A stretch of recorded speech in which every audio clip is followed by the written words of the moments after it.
Hello प्यारे बच्चों, मैं हूं आपका भैया ऋषभ सिंह और आप सभी देख रहे हैं आपका अपना यूट्यूब चैनल ऋषि यस क्लासेस। और आज के इस वीडियो में आप सभी के डिमांड पर हम एक और इम्पोर्टेंट क्वेश्चंस का लेक्चर लेकर आ चुके हैं, जो कि परीक्षा पर प्रहार बैच के अंतर्गत BSc second year third semester chemistry का जो हमारा पेपर है chemical dynamics and coordination chemistry, इसमें हम जानते हैं टोटल 8 यूनिट्स आप सभी के सिलेबस में दिए गए हैं, जिसमें हर एक यूनिट का आपको तो नाम पता ही चल गया होगा। और उन्हीं यूनिट से ही हम इस वीडियो में टॉप 15 क्वेश्चंस को लेकर आ चुके हैं।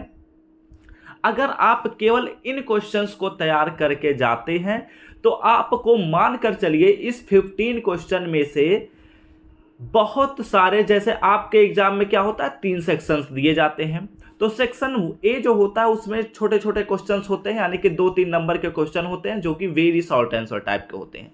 लेकिन short answer and long answer type के क्वेश्चन इसी 15 क्वेश्चन में से बनेंगे, ये बात ध्यान में रखिएगा। यानी कि अगर आप लास्ट दिन तैयारी कर रहे हैं तो आप केवल इन 15 क्वेश्चंस को पढ़िए, आप सबकी तैयारी बेहतर बनेगी, बहुत ही अच्छी बनेगी। ठीक है, ये मेरी गारंटी है। और पिछली बार भी ऐसे मैंने प्रोवाइड किया था, लास्ट डे पर हमने प्रोवाइड किया था, तो वहां पर बच्चों ने बताया कि सर आपने जो जो इंपॉर्टेंट क्वेश्चन हमें बताया था कि 15-20 क्वेश्चन यही पढ़ लो, और वही क्वेश्चन आए भी थे। तो सोचा मैंने कि इस बार भी आप सबके डिमांड पर एक और वीडियो लाया जाए। ठीक है, तो चलिए अब एक एक करके सभी चीज़ों को डिस्कस करते हैं। लेकिन एक बात ध्यान में रखिएगा, अगर आप सब इस चैनल पर पहली बार आए होंगे और अपने केमिस्ट्री और मैथमेटिक्स की तैयारी को बेहतर बनाना चाहते होंगे तो जरूर नीचे दिए रेड बटन पर क्लिक करके सब्सक्राइब कर लीजिएगा, साथ ही बेल आइकन को ऑल पर सेलेक्ट कर लीजिएगा, जिससे इस प्लेलिस्ट के अगले लेक्चर के नोटिफिकेशन आपके पास सबसे पहले पहुंचे। और बहुत ही जल्द 4th सेमेस्टर के भी क्लासेस शुरू किए जाएंगे इस चैनल पर। अब चलो हम एक एक करके सभी क्वेश्चंस पर हम बात करते हैं कि कौन कौन से क्वेश्चन आप सभी को पढ़ने चाहिए। देखो यहाँ पर मैंने हाईलाइट करके भी लिख दिया है कि अगर आपको ये क्वेश्चन पेपर, ये 15 क्वेश्चन तैयार हो जाते हैं तो आपको टॉप करने से कोई रोक नहीं सकता, जो आपको टॉपर बनने में हेल्प करेगी। तो अब हम बात करते हैं अपने क्वेश्चन पेपर पर, यानी कि इस 15 क्वेश्चन के पहले क्वेश्चन पर। यहां पर बोला जा रहा है define the terms molecularity and order of reaction. यानी कि यह जो हमारा पहला क्वेश्चन है ये यूनिट फर्स्ट से बनता है, और यूनिट फर्स्ट आप सभी के लिए मोस्ट इंपॉर्टेंट यूनिट है। इसमें क्या बोला जा रहा है, सबसे पहले तो बताइए कि molecularity and order of reaction क्या होता है। वैसे रेट ऑफ रिएक्शन भी इंपॉर्टेंट है, वो भी पूछा जा सकता है। एलिमेंट्री रिएक्शन क्या होता है ये भी पूछा जा सकता है। देखो ये 15 क्वेश्चन मैं बताने की तो कोशिश कर रहा हूँ, लेकिन इसके साथ साथ और भी क्वेश्चन आ सकते हैं, तो उन क्वेश्चन को मैं डायरेक्ट प्रोनाउंसिएट करूंगा, उन क्वेश्चन को आप लोगों को भी तैयार कर लेना चाहिए। ठीक है, तो यहाँ पर क्या बोला जा रहा है कि मॉलिक्यूलरिटी और ऑर्डर ऑफ रिएक्शन क्या होता है, और इसके साथ साथ बोला जा रहा है कि drive expression for rate constant of A first order reaction.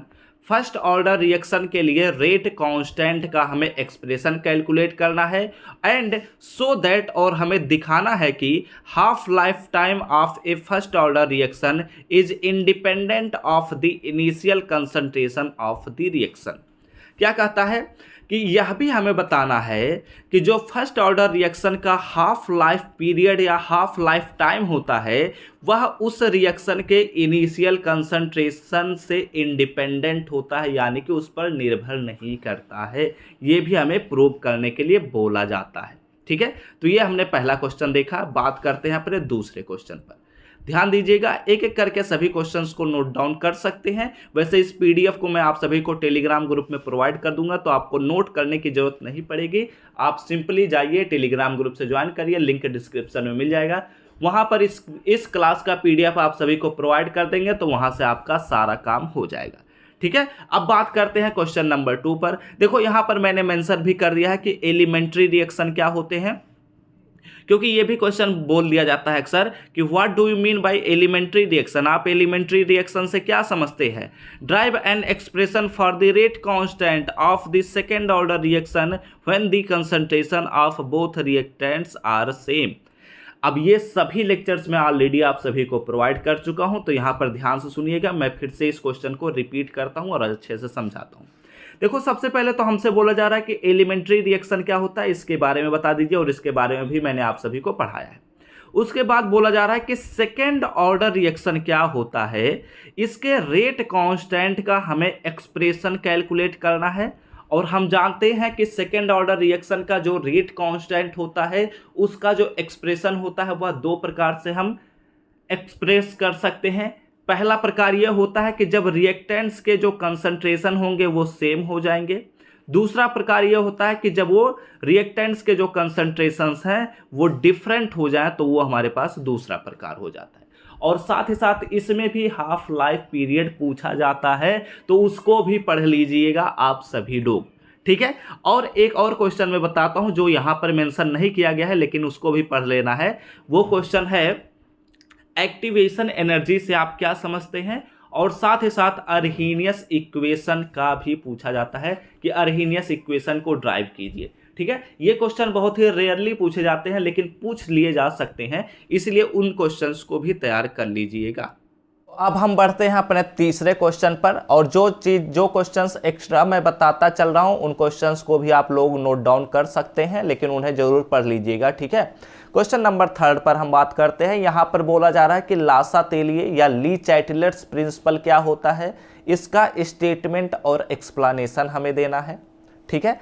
यानी कि लासातेलिए प्रिंसिपल क्या होता है, काफ़ी इंपॉर्टेंट पॉइंट है और इसे समझना भी बच्चों के लिए थोड़ा कठिन हो जाता है, लेकिन मैं जितने भी लेक्चर्स इस पर पढ़ाया हूं, अगर उन लेक्चर्स को 2 बार 1 बार देख लेंगे तो आप सभी का कॉन्सेप्ट क्लियर हो जाएगा कि लासातेलिए प्रिंसिपल का स्टेटमेंट और प्रूफ क्या है या एक्सप्लेनेशन क्या है, ठीक है। और इसके साथ साथ इसमें एक और क्वेश्चन अक्सर जोड़ दिया जाता है कि डिस्कस इट्स एप्लीकेशन। लासातेलिए प्रिंसिपल का हमें एप्लीकेशन बताना है, 1 फिजिकल एंड 1 केमिकल इक्विलिब्रियम, एक फिजिकल और एक केमिकल इक्विलिब्रियम में, ठीक है। बात करते हैं अपने इस तीसरे क्वेश्चन में दूसरे क्वेश्चन को, क्योंकि ये अक्सर क्या बोले जाते हैं, ये शॉर्ट आंसर टाइप में क्वेश्चन दे दिए जाते हैं लासातेलिए प्रिंसिपल को। हो सकता है आप में लॉन्ग भी आ जाए, डिपेंड करता है कि वो किस मूड में है अपना एग्जामिनर, ठीक है, जो क्वेश्चन पेपर बना रहा है। बात करते हैं क्वेश्चन नंबर 3 के दूसरे क्वेश्चन पर। यहां पर बोला जा रहा है drive the relationship between standard free energy and equilibrium constant of A reaction. ये क्वेश्चन भी बन सकता है। यहां पर क्या बोला जा रहा है कि स्टैंडर्ड फ्री एनर्जी और इक्विलिब्रियम कांस्टेंट के बीच क्या रिलेशन होता है, ये हमें बताना है। यानी कि केपी और केसी के बीच क्या रिलेशन है, गिव, और साथ ही साथ स्टैंडर्ड फ्री एनर्जी का क्या रिलेशन है, ये क्वेश्चन बन सकता है, तो आप लोग जरूर पढ़ लीजिएगा, ठीक है। चलिए बढ़ते हैं अगले क्वेश्चन की तरफ। ये हमने यूनिट 2 के एक और क्वेश्चन को देख लिया। अब हम बात करते हैं अपने यूनिट 2 के एक और क्वेश्चन की तरफ, जो कि है यहां पर क्या बोला जा रहा है। इस क्वेश्चन में मैंने थोड़ा कम लिखा है, लेकिन इस क्वेश्चन में 2 तरह से क्वेश्चन बनते हैं, ये बात ध्यान में रखिएगा। देखो, लिखा गया है drive the law of mass action thermodynamically, ठीक है, लेकिन अक्सर पूछ लिया जाता है define law of mass action and drive the law of mass action thermodynamically. ये डिपेंड करता है कि वो किस तरह से क्वेश्चन पूछना चाहता है। अगर वेरी शॉर्ट आंसर में देगा तो बोला जाएगा कि define law of mass action. अगर शॉर्ट आंसर में दिया जाएगा तो drive the law of mass action thermodynamically.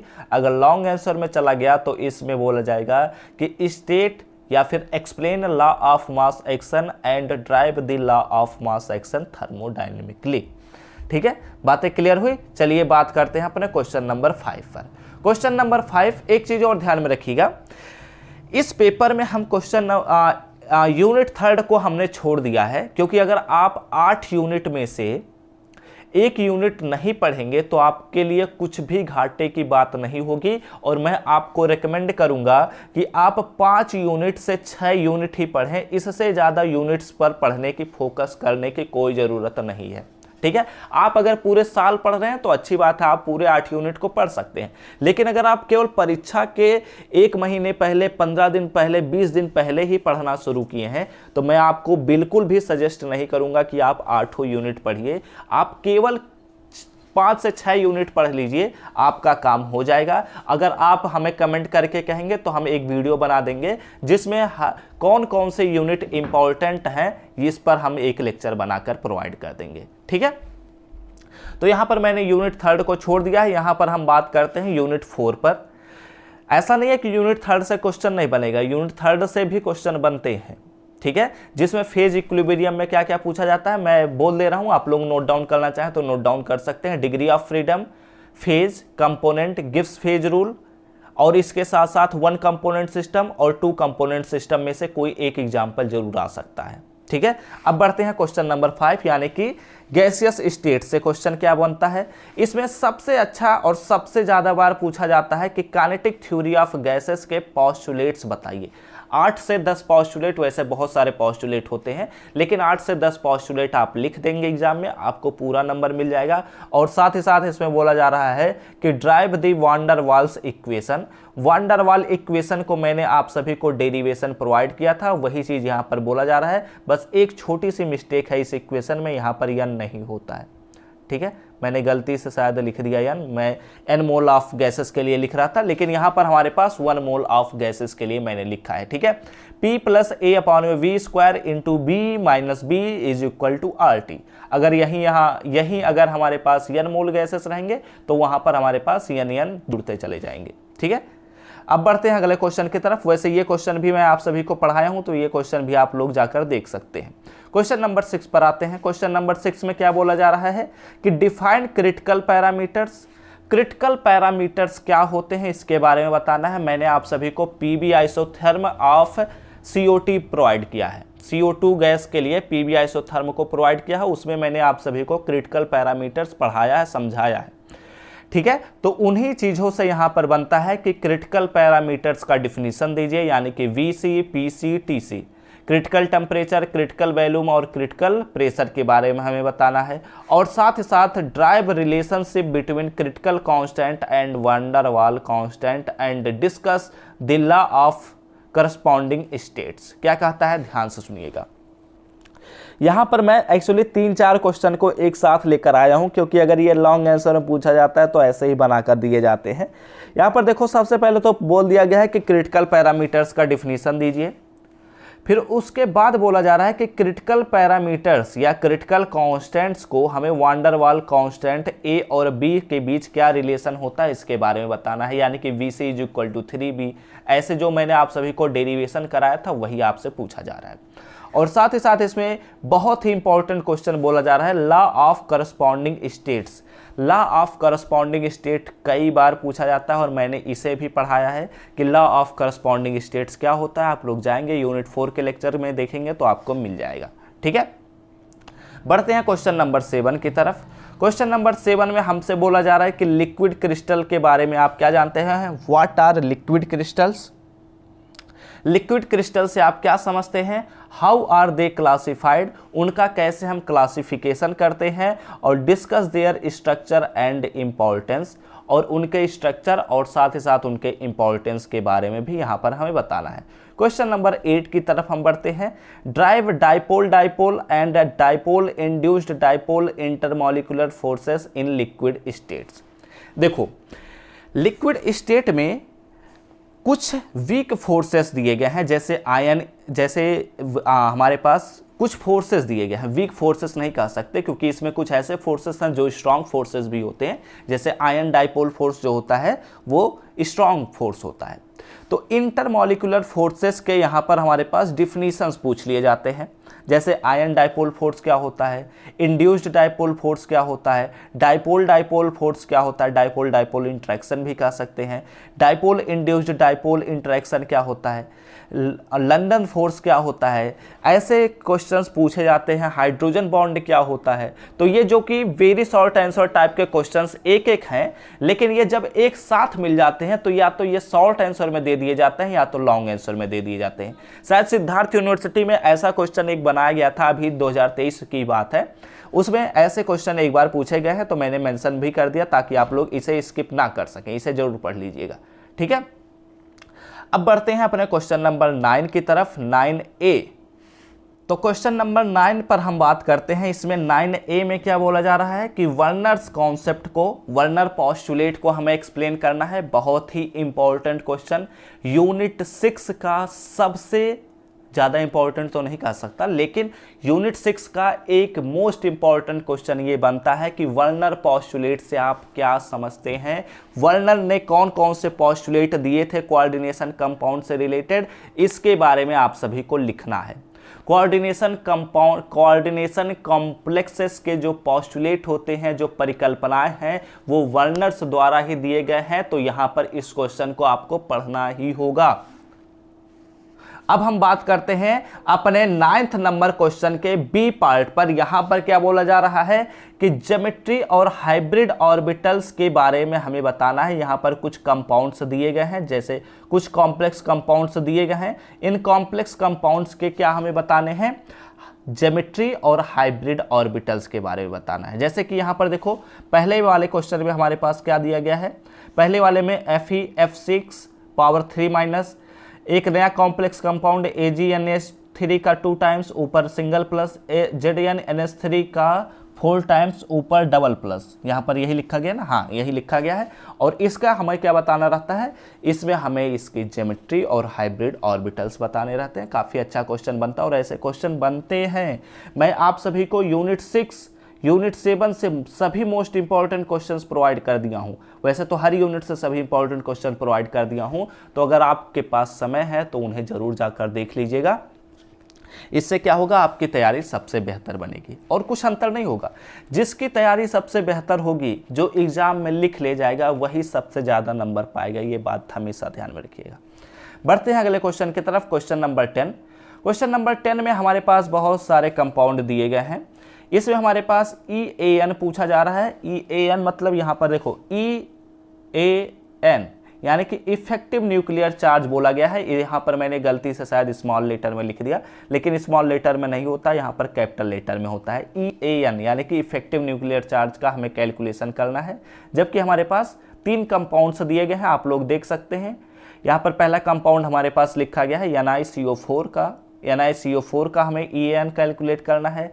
K3FeCN6 का हमें कैलकुलेट करना है। COEN का 2 टाइम्स Cl2 और Cl का हमें क्या कैलकुलेट करना है, EAN। ठीक है, अब हम बढ़ते हैं अगले क्वेश्चन की तरफ। यहाँ पर IUPAC नाम भी पूछा जाता है। मैंने आप सभी को बहुत सारे कंपाउंड दे दिए थे, उनके IUPAC नेम आपको पढ़ने ही होंगे। वैसे अगर मैं इस चैप्टर के भी लेक्चर्स प्रोवाइड कर पाता, अगर हमारे पास समय होता तो वहाँ पर आपको ये सभी चीज़ें याद नहीं करनी पड़ती, क्योंकि मैं इन चीज़ों को सिखा देता कि जैसे कंपाउंड्स दिए जाएंगे तो उन्हें हम कैसे लिख सकते हैं। लेकिन यहाँ पर फिलहाल आपको, अगर आपकी तैयारी अच्छी है, तो यहाँ पर हमारे पास 3 कंपाउंड्स दिए गए हैं। इन तीनों कंपाउंड के हमें IUPAC नेम को पढ़ना होगा। वैसे बहुत सारे कंपाउंड्स दिए जा सकते हैं। ठीक है, अब यहाँ पर हम बढ़ते हैं क्वेश्चन नंबर 11 की तरफ। यहाँ पर क्या बोला जा रहा है, ये हमारे पास यूनिट 7 से मैंने क्वेश्चन लिख कर लाया है कि क्रिस्टल फील्ड स्टेबलाइजेशन एनर्जी के बारे में आप क्या समझते हैं। CFSE से आप क्या समझते हैं, इसके बारे में यहाँ पर बताना है। और साथ ही साथ बोला जा रहा है कि CFSE को कैलकुलेट करना है for D1 to D9 weak and strong field octahedral complexes के लिए। ठीक है, इसमें स्क्वायर प्लानर कॉम्प्लेक्सेस भी पूछे जा सकते हैं, टेट्राहेड्रल कॉम्प्लेक्सेस भी पूछे जाते हैं, लेकिन मैंने ऑक्टाहेड्रल को लिख कर लाया क्योंकि ये मैक्सिमम टाइम्स पूछे जाते हैं। ठीक है, तो अब बढ़ते हैं अपने क्वेश्चन नंबर 12 की तरफ। क्वेश्चन नंबर 12 में हमसे क्या बोला जा रहा है कि explain the splitting of d orbitals in octahedral field. Octahedral field में d ऑर्बिटल्स का किस प्रकार स्प्लिटिंग होता है, इसके बारे में हमें बताना है। और साथ ही साथ what are high and low spin complexes, high और लो स्पिन कॉम्प्लेक्सेस कौन कौन से होते हैं, इसके बारे में भी बताना है। वैसे अगर मैं पढ़ाया होता ना, तो कसम से इस चैप्टर में इतना मज़ा आया होता आप सभी को, क्योंकि ऑर्गेनिक पार्ट है। और जो ऑर्गेनिक पार्ट होता है, इसमें बहुत मज़ा आता है आप सभी को पढ़ाने में भी। ठीक है, चलो खैर कोई बात नहीं, यहाँ पर अभी हम बात कर लेते हैं, आप लोग अपनी तैयारी को करिए। यहाँ पर क्या बोला जा रहा है, what are the factors of affecting, मतलब यहाँ पर क्या बोला जा रहा है कि क्रिस्टल फील्ड स्टेबलाइजेशन एनर्जी को कौन कौन से ऐसे फैक्टर्स हैं जो अफेक्ट कर सकते हैं, इसके बारे में भी बोला जा रहा है। और ये भी बहुत ही ज़्यादा इंपॉर्टेंट क्वेश्चन है, ये वाला पार्ट बहुत ज़्यादा इंपॉर्टेंट है। ये आपको short answer, very short answer, long answer तीनों में देखने को मिल सकता है। और ये हर यूनिवर्सिटी में 100% गारंटी के साथ कह सकता हूँ ये जरूर आएगा। ठीक है, अब बढ़ते हैं क्वेश्चन नंबर 13 की तरफ। क्वेश्चन नंबर 13 में बोला जा रहा है कि what do you understand by, क्या बोला जा रहा है यहाँ पर, स्पेक्ट्रोकेमिकल सीरीज। स्पेक्ट्रोकेमिकल सीरीज से आप क्या समझ रहे हैं इसके बारे में बताना है। How does it help in the evaluation of electronic spectra of the transition metal complexes, discuss the colour of TiS2O का 6 टाइम 3+। यही एक कंपाउंड आप सबके सिलेबस में भी है।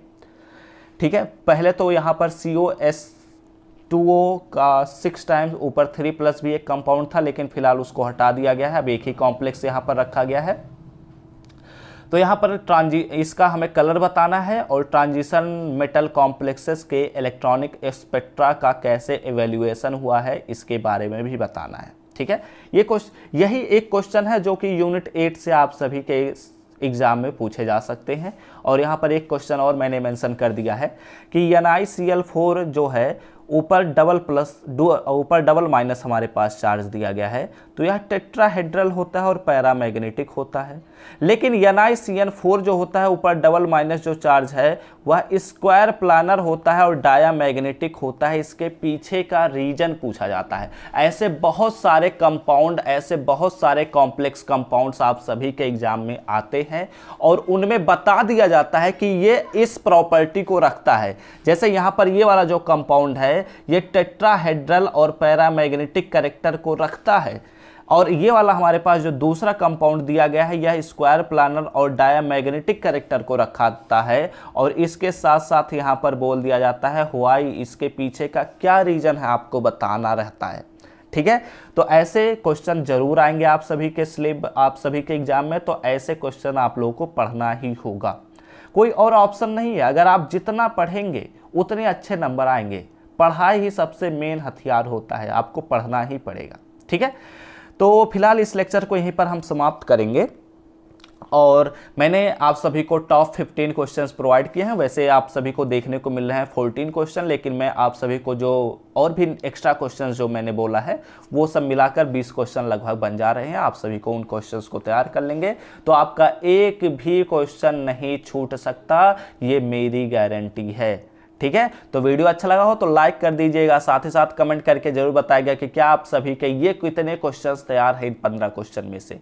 और साथ ही साथ चैनल को सब्सक्राइब करने के साथ बेल आइकन को ऑल पर सेलेक्ट कर लीजिएगा, जिससे हम आपकी तैयारी को हमेशा बेहतर बनाएं। आप अगले सेमेस्टर में पहुंचे तो भी हमारे लेक्चर्स आपके पास सबसे पहले पहुंचे।